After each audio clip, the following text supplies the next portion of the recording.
बाबा का ढाबा। शहर के घंटाघर के पास एक बूढ़ा बूढ़ी एक छोटा सा ढाबा चलाते थे।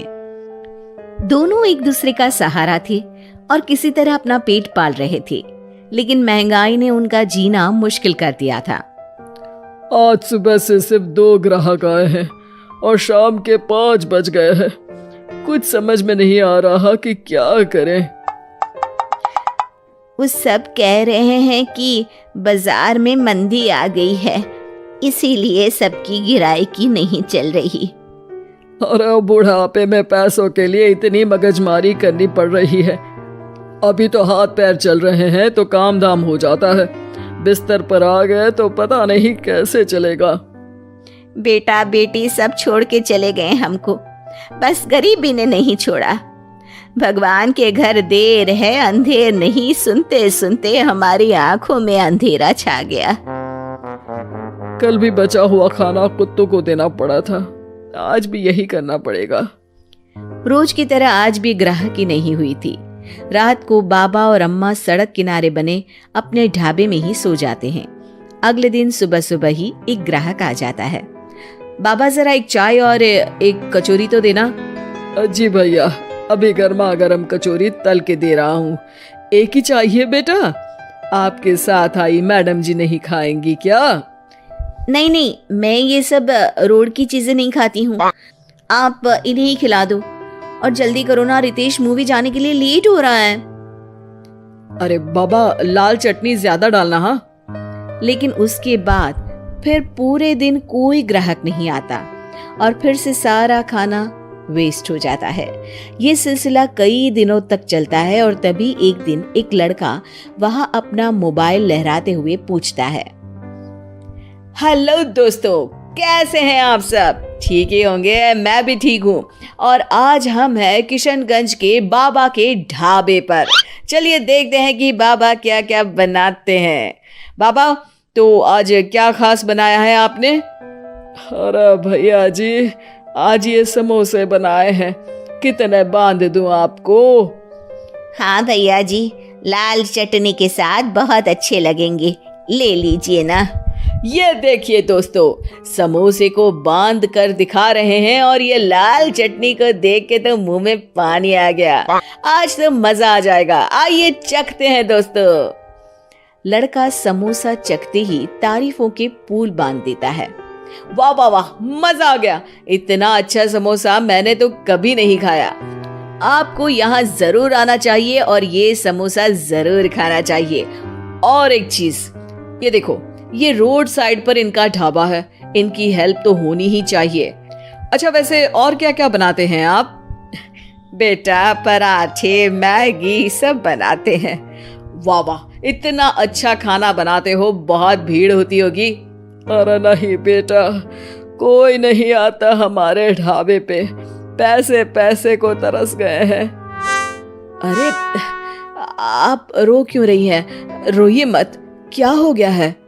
अरे बेटा, कुछ बिकता ही नहीं है, आधे भाव में चीजें बेच रहे हैं, प्यार से बना रहे हैं, फिर भी। तो आप दोनों ही हैं? कोई बच्चे नहीं है क्या आपके? अरे बेटा, जो है वो हमें छोड़ के कहीं चला गया है, उसके कारण ही हमें ऐसे दिन देखने पड़ रहे हैं। जो थोड़ा बहुत पैसा हमने इस ढाबे से बनाया था, वो सब लेकर भाग गया था।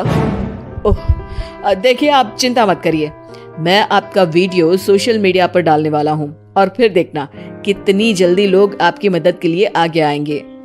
वो लड़का अपने कैमरा से बाबा के ढाबे का वीडियो बनाता है और सोशल मीडिया पे शेयर कर देता है। वीडियो बहुत तेजी से वायरल हो जाता है और कुछ ही घंटों में वीडियो में दिए अकाउंट में करीब 1 लाख रुपए जमा हो जाते हैं। लड़का अगले दिन फिर ढाबे पे जाता है।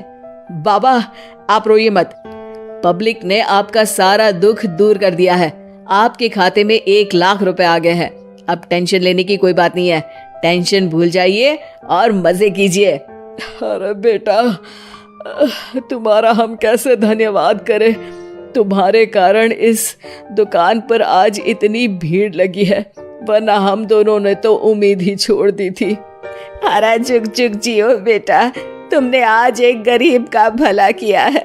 भगवान तुम्हें बहुत तरक्की देंगे। बाबा की कहानी सोशल मीडिया के बाद टीवी पर भी फेमस हो जाती है और टीवी पर बाबा का बेटा उनकी कहानी देख लेता है और उसकी नजर बाबा के खाते में आए रुपयों पर पड़ती है। 1 लाख रुपया, वो भी एक दिन में? अरे ऐसा ही चलता रहा तो ये दोनों तो करोड़पति हो जाएंगे और मैं ऐसा ही रह जाऊंगा। लगता है यही समय है इनके पास वापस जाने का। 2-3 इमोशनल डायलॉग चिपका दूंगा, दोनों मान जाएंगे। और ये देखकर बाबा का बेटा उनके पास वापस चला जाता है। अब बाबा मैं आ गया बाबा, अब मैं आ गया हूँ, आप चिंता मत कीजिए, मैं आपकी पूरी मदद करूंगा। अब तो मेरी आंखें खुल गई है बाबा।